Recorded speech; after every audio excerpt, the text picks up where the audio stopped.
I want to see the whole business have to start from scratch, and 50 years gone down the drain, and that's what I've been doing research on for 50 years now with the Yowie. It started with the Yowie first. I was a 14-year-old who believed, like a lot of people do today, that we were dealing with some sort of big ape-like creature or primate-type hominid, or near hominid anyway. And as I got more information from people, as I learnt more about the apparent musculation, the way they walk, the way they're supposed to run, I soon realised you never see gorillas running, and certainly we have no apes that we know of that can imitate a human like it. So we were dealing with a primitive human of some sort. But what was it? One day it dawned on me, Homo erectus. But there was no evidence of Homo erectus in Australia, the scientists said. And this is a cast of one of tens of millions, perhaps, of fossil footprints found around Australia. Giant hominid tracks, pygmy tracks, baby hominid tracks, you name it.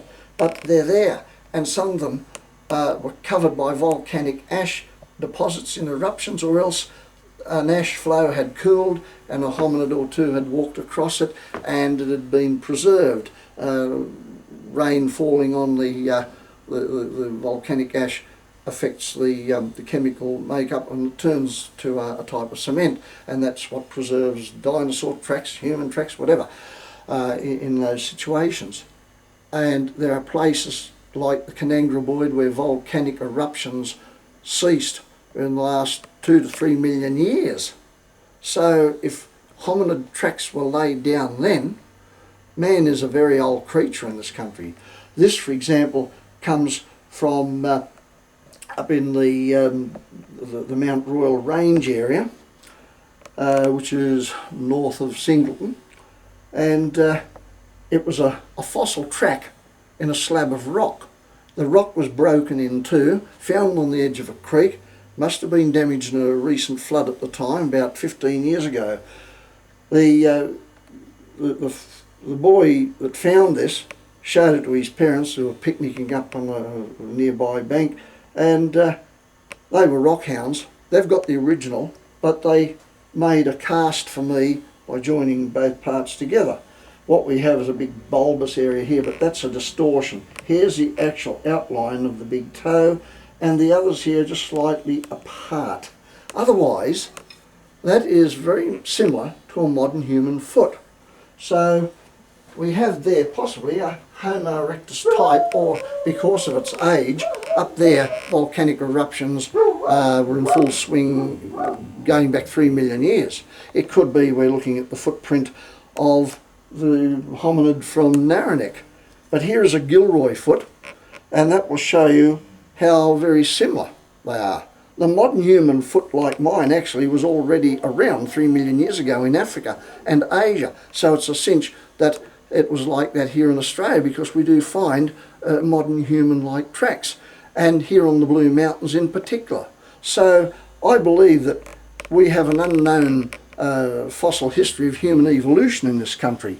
So we're looking at an evolutionary progression in hominid feet. Now, the average Yowie track is something like this, and it's small as that. The traditional Yowie is a hominid of average height, 5 to 6 feet at the most. Females are probably around that.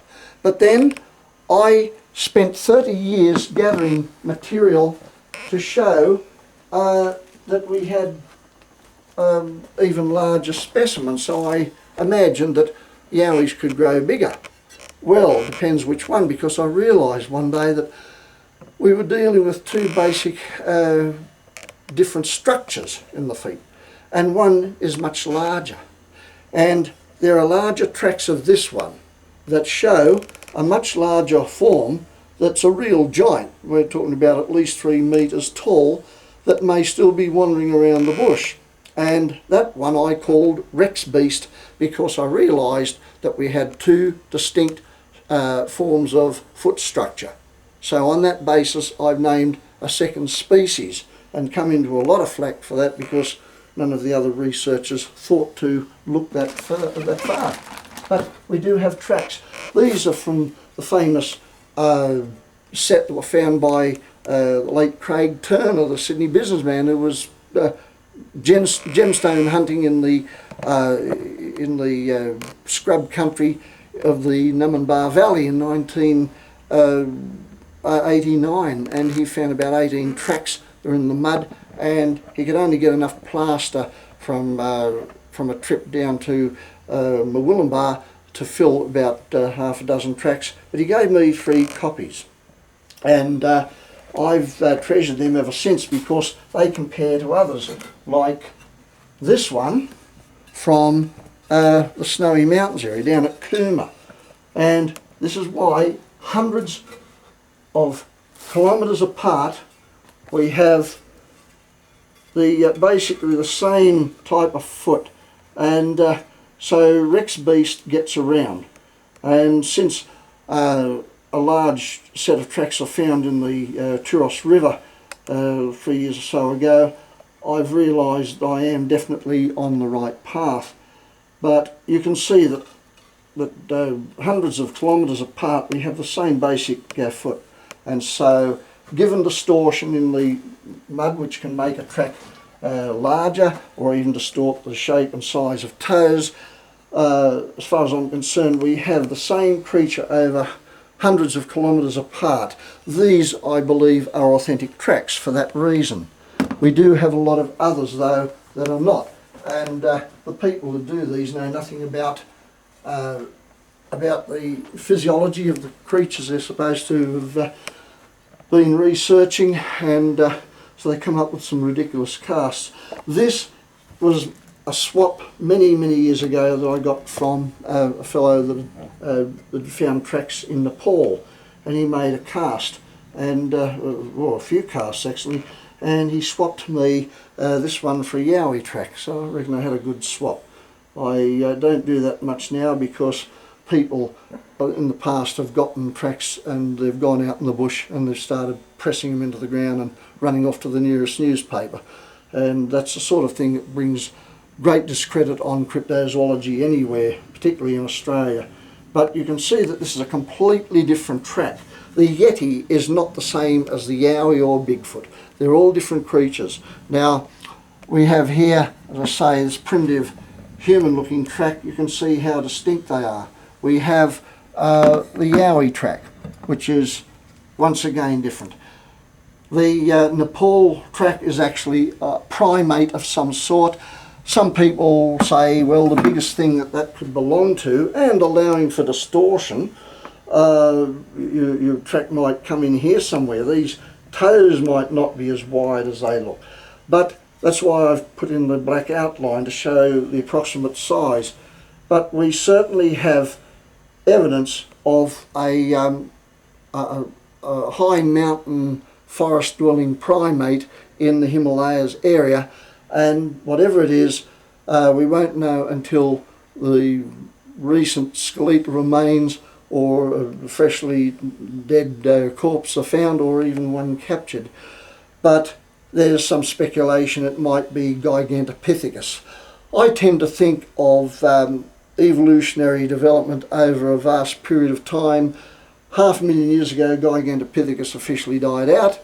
It's possible that some have survived, but over those ages, every 12 million years at least, some scientists say any animal form evolves differently. There are changes, just like I'm getting older. Every 5 years you start to look a bit older, and so it'll be much the same here, that we have a living fossil form that has evolved a little different to what it originally was. We won't know until we have a specimen, of course, but it's interesting to note that here in Australia there are fossil tracks, and this one comes from the Karai Range expedition of 1979, when I found tracks embedded in volcanic ash. Now you can see, hang on,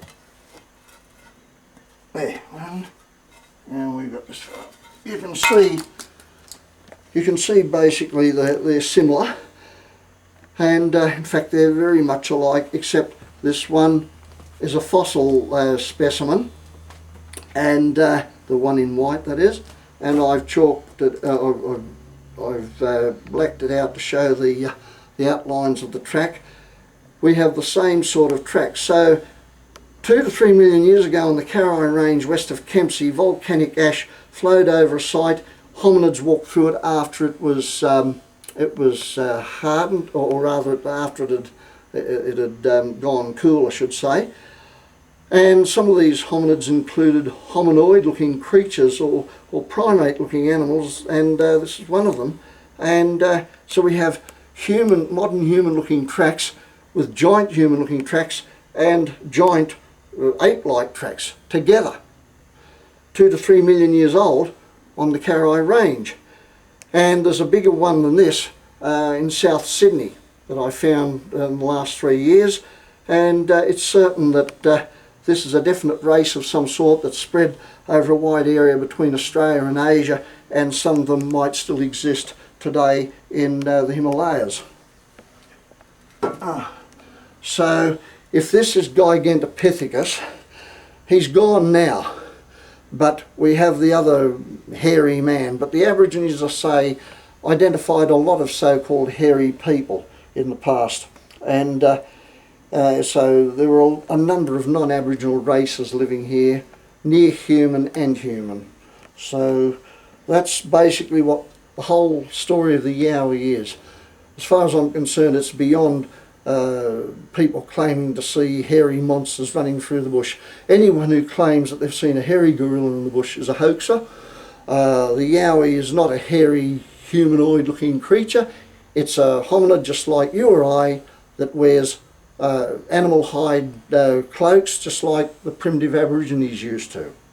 And he also is responsible for manufacturing stone tools and fire since his earliest beginnings.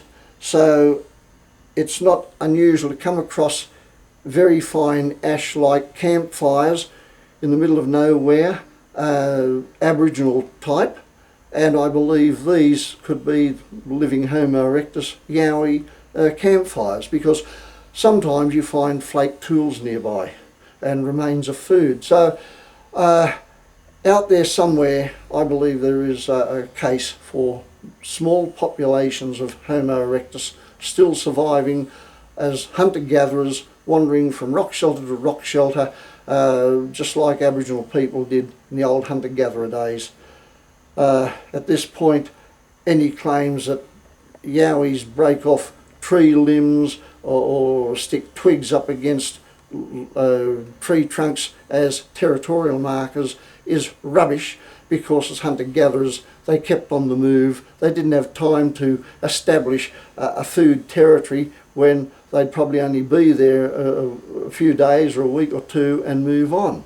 So it's not even found in Aboriginal custom to have left twigs against leaning against tree trunks as property markers or territorial markers. It just never happened. After any storm you walk into the bush and you'll see any number of trees leaning against the forks of others, and you can find millions of these things, and as far as I'm concerned they're not evidence for the Yowie. But we've got to have common sense in this research, otherwise if cryptozoologists and relict hominologists are to establish any connection with the scientific community and expect any respect for them, from them, I mean, and of course any assistance, they're going to have to act in a scientific manner. And that's what I've been doing for years now, and that's what I'm hoping to achieve.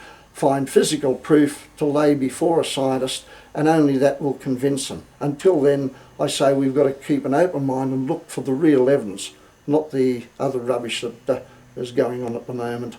There's evidence out there, I'm sure, but we must look for the good physical evidence that will sway a university biologist, and only that is going to prove whether these hominids are still with us or not.